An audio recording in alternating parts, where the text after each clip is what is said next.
Hey, thanks for joining us for Next Up. Alvin and I really have a pleasure to talk to a fascinating man and a fascinating woman, as tomorrow is the 103rd commencement for Webster University in the class of 2022. We'll be moving on to bigger things, maybe not better things, but I'll tell you what, they're going to have a great commencement speaker because he's Djibril Diallo, who is not only with us right now, but the CEO of the African Renaissance and Diaspora Network. Dr. Diallo, thank you very much for joining us on this edition of Next Up. Good to have you. Thank you very much for the invitation. And before we throw the questions your way, we want to welcome Beth Stroble, the Chancellor of Webster University. Thank you very much. Oh, thank you very much for joining us. And there are so many issues to begin with, but maybe I could ask you, what are you going to tell the class of 2022 tomorrow, Dr. Diallo? Two things I will tell them. One is, how do we support them in their own terms to go on to the next stage in their lives? And that could be at two levels. One, whether they want to be international or whether they want to be in their own communities. And how do they go about doing that? What makes them care about what's happening outside their immediate communities?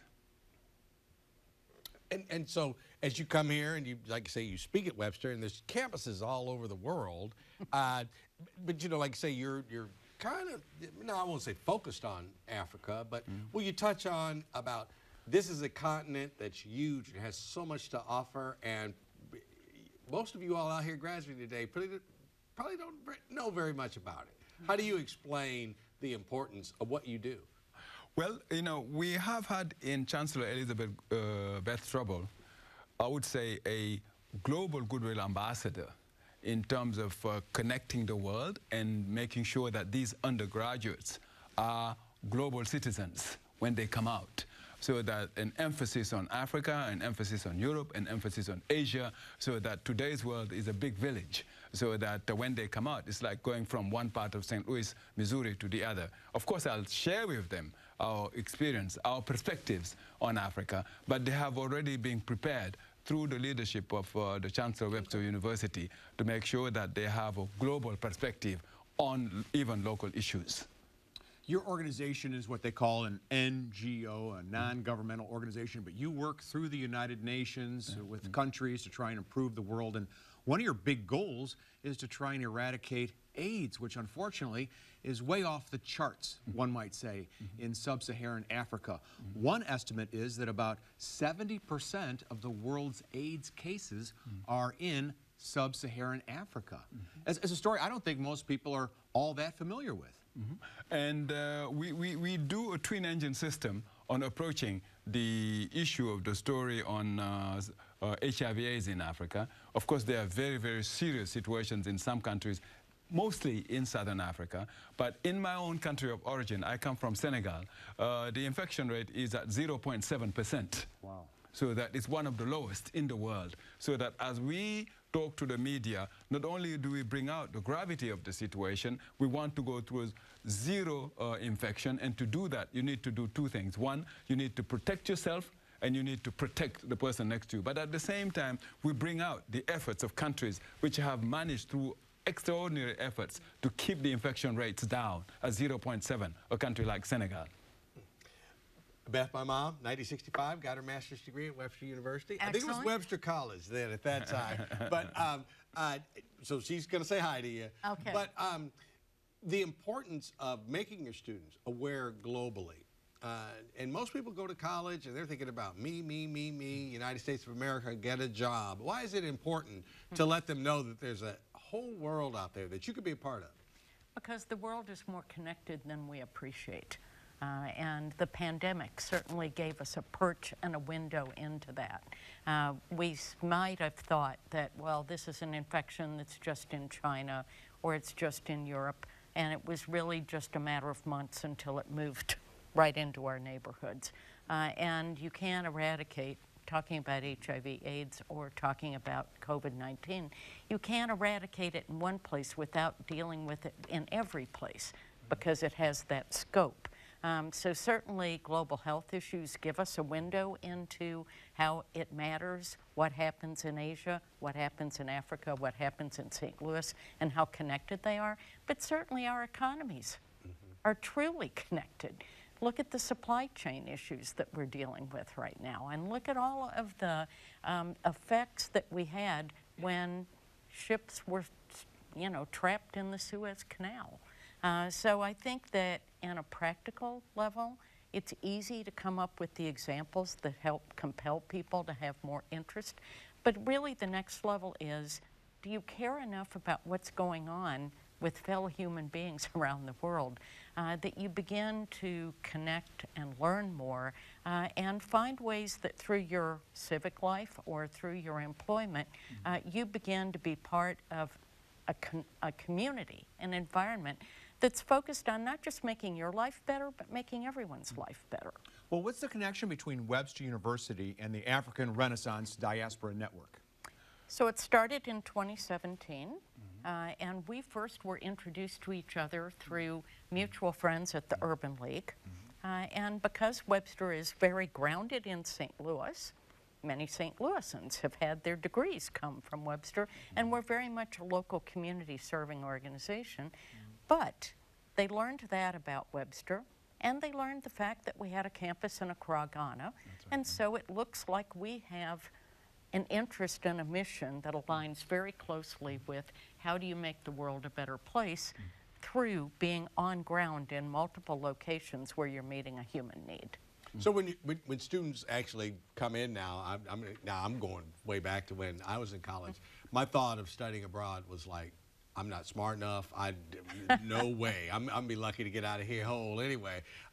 Do most students who come to you all now, are they looking at, I know there's campuses out there, and I would like to spend a semester or a year studying abroad, or is it something that you have to introduce them to? It works both ways. Okay.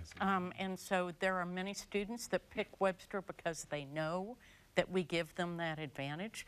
But I will say for underserved populations, we have purposefully created donor-funded trips that help students who are likely first in their family to even go to college imagine themselves making a trip abroad. So in 2019, we participated in Ghana's Year of the Return.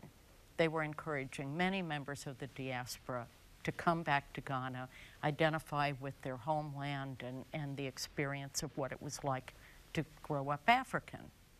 And we sent 10 Africana study students with donor-funded initiative.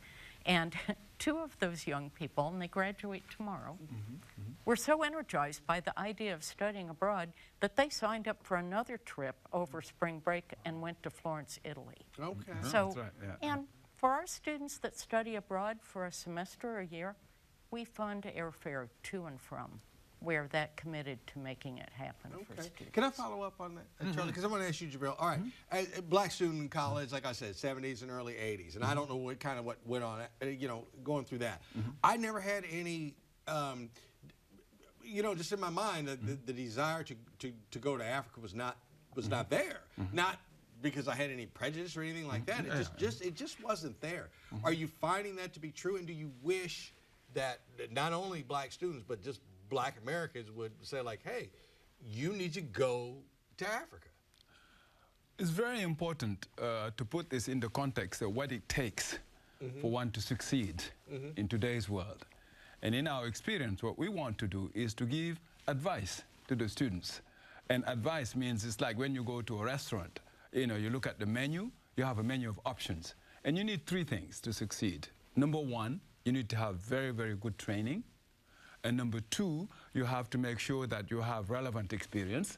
And number 3, you have to be connected. You have to have an address book so that within that framework, you will have a little plus that when you go for a job interview that some other people may not have. And that little plus would say, okay, this person grew up in St. Louis, has got all the experience and so on, but also has got a global perspective. For that, when the interviewers get together in a confidential room without the candidates being there, that might give that kind of edge. So we're looking at situations where students are put in a cutting-edge kind of situation, and Africa is a continent that can provide that kind of opportunity.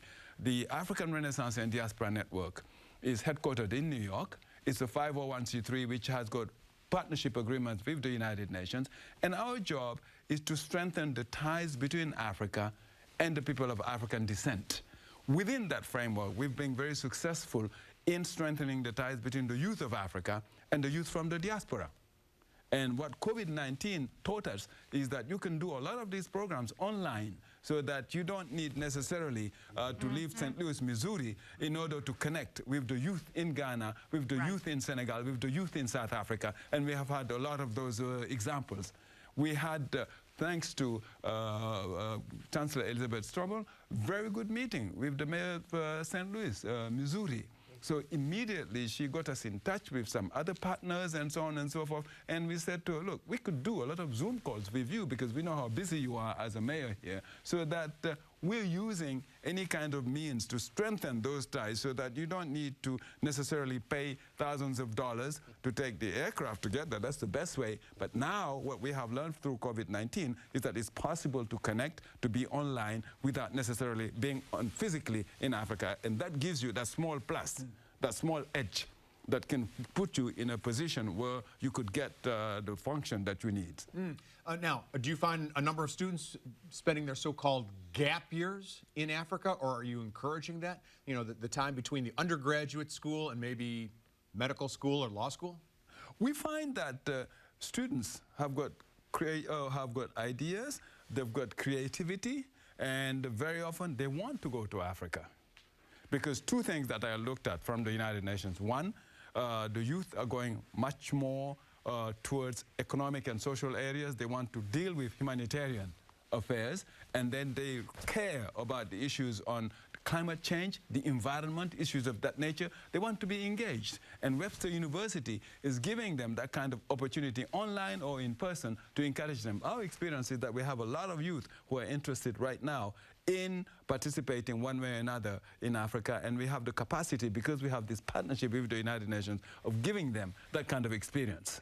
Is that, okay, has that developed, not even before the pandemic, but is that increased over the last decade? Is this something that is just now occurring, or has this gone back 30 years, 20 years? Because as I said, I'm telling on myself right here, no interest. I grew up in the United Nations. I joined the United Nations when I was very young. I came in with a doctorate degree. I've seen progress gone so much because even at the breakfast table, you see the youth pushing their parents, saying, but this is going on in Africa. We really need to do something about it. They may not be able to do it, but they have all these sorts of pressure groups. And we come in and use the social media and other means, meet them in their own needs. Because as you know, much more than I do, the attention span of the youth is very limited. So that you need to really meet them there, and there's a lot of interest, and it's increased a lot over the past 10 years. And Webster University is really at the cutting edge of that as a global university, meeting the needs of different students in their own terms. So much for the youth, but what about older Americans becoming global citizens? Oh, absolutely. I think that we're eager to say, what might future trips look like that would have Webster students attached to them, but some of the rest of us might go along on those trips. And I think there is a growing interest and an appetite for that. And certainly Africa is a continent that's largely youthful and has so much going for it. And most of what we hear in media about Africa are the stories of despair or, coups and all sorts of things. But to be there, and I have visited the Accra, Ghana campus, is encouraging. It's uplifting. Yeah, and we have, I'm sorry to interrupt, we have facilitated visits by journalists to go to where the stories are. Two groups of journalists. I've been a member of the National Association of Black Journalists, since the 1980s. And also, we have brought the editors of ASNE, the American Society of Newspaper Editors, to get there, and we leave them where the stories are, and they do their job. So that having that combination of periodic visits of members of the ASNE and members of NABJ or the National Newspaper Publishers Association to go and look at what is happening there, in addition to what the foreign correspondents are doing inside the continent, because we need to make sure that we project another Africa. and Africa, which is struggling, where you have a lot of democratic institutions, in addition to the Africa of the diseases, the Africa of the corruption, because nobody wants to give their money into a bottomless pit where there is no difference. And there are many differences in Africa, and the main thing is that we look at the islands of hope, as Chancellor Stroble mentioned. And like I say, I'm not bucking for a free trip here, but that's how I got to see Israel. And I always tell people, so like, you know what, that was very important, because I came away with the understanding. I said, like, you know what, I really kind of understand a little bit better what this is all about, because you have to go there and you have to see it, and it's like, all right, this is a problem that myself or you or whatever can't solve. But at the same time, boy, I sure have a better understanding. That's so right. that's very important. Absolutely. I just, like I said, that was one of the things that happened in my life, and that was through NNPA, who is a St. Louis American, is a member of. So thank you for like being with us and supporting us, and it's because it's very important. And like being just like a little bit older, as I say, I see it. And whatever I missed when I was younger people are really getting involved, and that's a cool thing. So. And the presence of social media and the interconnectedness of media worldwide fuels that. A greater interest, a greater awareness. And the fact that you're asking us questions just causes us to say, okay, after this visit, and we start thinking about what form this partnership takes next. Correct. Enough people have asked us about the potential for a trip that, you know, you're causing us to think that that should be on the docket. So thank you for your encouragement.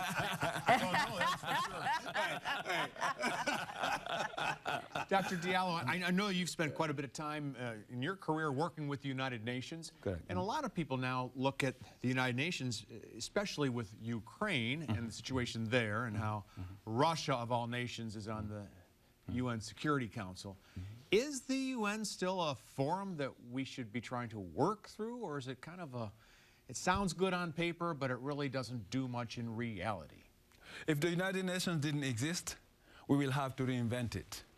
Because what the United Nations does is to say that, as we're discussing around this table, there's no issue that cannot be resolved through conversation, through discussions, and not through the barrel of the gun.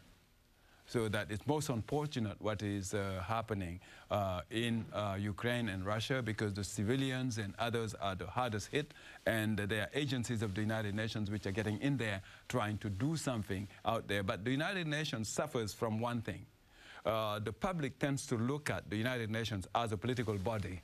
So the public tends to look at more the Security Council than the work of the United Nations in the economic and social area.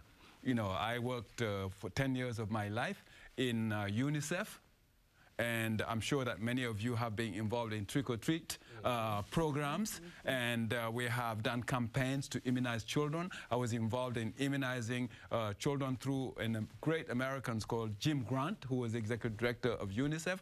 We went, in fact, the immunization rate of children of Africa from 30% to 70%. Which meant that 10,000 African children who were dying every 24 hours were saved that way. So that then we declared the decade of the African child. World Health Organization, in terms of polio eradication, fighting poverty, fighting climate change, and all of those. But those items, in the eyes of the public, are not necessarily, forgive me for using the word, sexy, quote unquote. So that you look at more the political side, but there's a lot that could be resolved through having any kind of difference to be resolved through negotiation, because we have, God forbid, we've had the experience of the First World War, we've had the experience of the Second World War, so that the United Nations is there to try and make sure that New York is the only place in the world where you have 193 countries present when you get into the United Nations headquarters. And can you imagine if you had to travel to 193 countries to talk to the heads of state and government? The second Tuesday of every September, you have 193 presidents and prime ministers that meet in New York for the United Nations General Assembly. The New Yorkers may not like it. It's gridlock, but still. Yeah. Well, I didn't say like that, and I should have like inside joke with myself because I sit in your chair when I'm doing the show, but I spin this globe back here to face Africa because I always tell people I said like. You know, every map you see is not true to the size of Africa because it takes up such amount of the map. And I think that most Americans don't realize, first of all, it's a huge continent, okay? And it's a lot of different countries. You know, like we talk about Africa like it's America. Like, oh, no. It's one country. No, it's one right. It's a lot. So, I mean, so if you could talk, not to the government or whatever, but just to Americans and say, you need to know this about Africa, and you need to do this for Africa. What would those two things be? First of all, that Africa is one of the most welcoming continents that you can have. And then secondly, that if you're looking for business, it's the continent of the future. The world resources are more in Africa right now than anywhere else around the world. And that could be, you know, outside this conversation, that could be documented. And the third element is that in terms of humanity, we're talking a lot about making sure that where there are problems in one part of the village, which is the global village, they should be resolved in the other part. But beyond Africa itself, with Webster University, we tackled some issues which are in Africa, but which are global. The issue of trying to make sure that we fight all forms of discrimination and violence against women and girls is an issue which has been really at the topmost of our partnership as well. And you've got a red card that I think has some significance here. Dr. Stroble, would you like to share that with us? Alvin, we have one for you too. Okay. Absolutely. What's behind the red card? So it's a symbolic way to say, just as you would in the game of soccer or football, to use the European term, that we're saying that we're going to take an individual stand by raising the red card and signing the pledge that violence and discrimination against girls and women is not okay. It's against the rules of fair play, and it's against the rules of society. Now, what that actually means in terms of action is as variable as the individuals who raise the red card. So this is very much an awareness campaign at this level.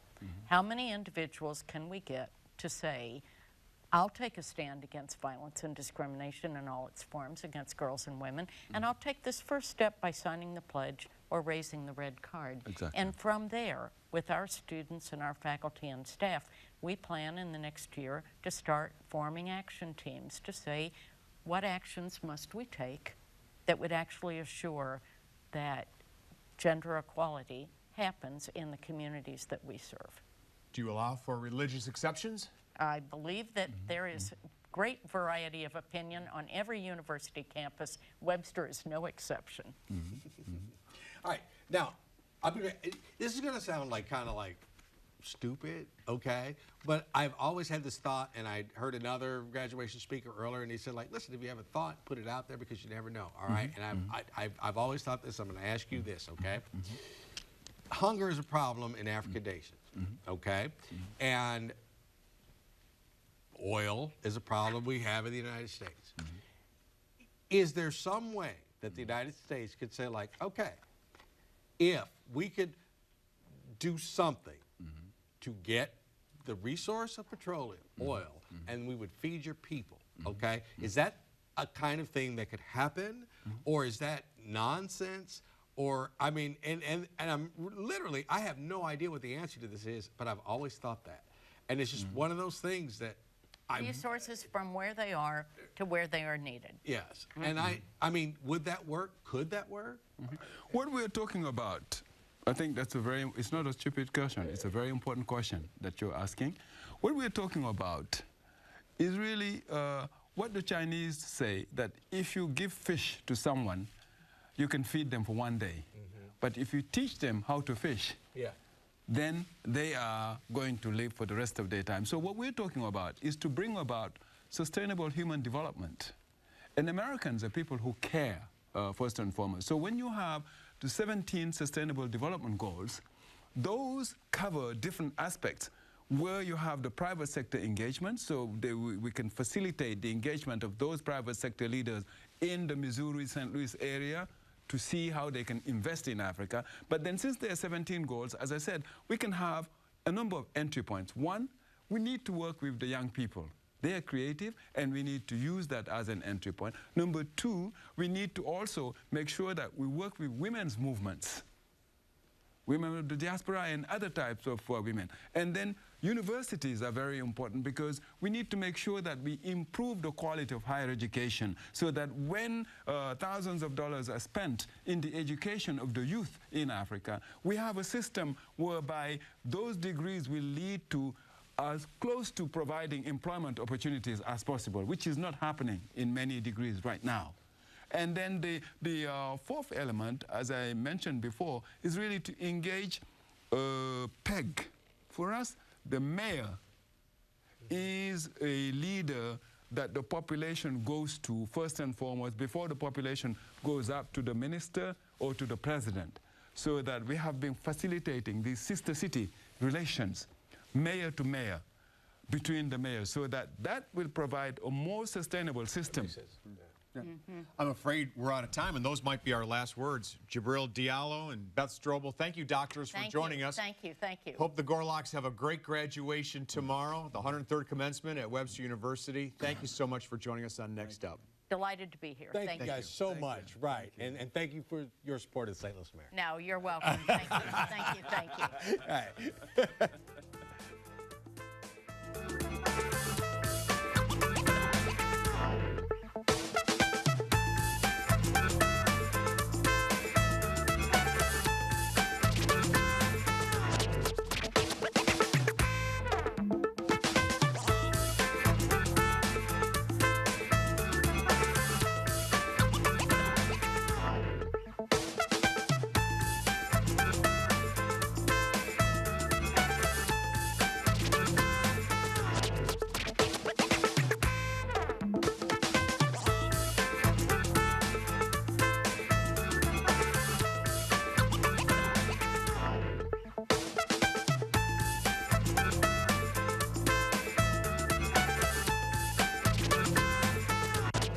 Donnybrook is made possible by the support of the Betsy and Thomas Patterson Foundation and the members of 9PBS.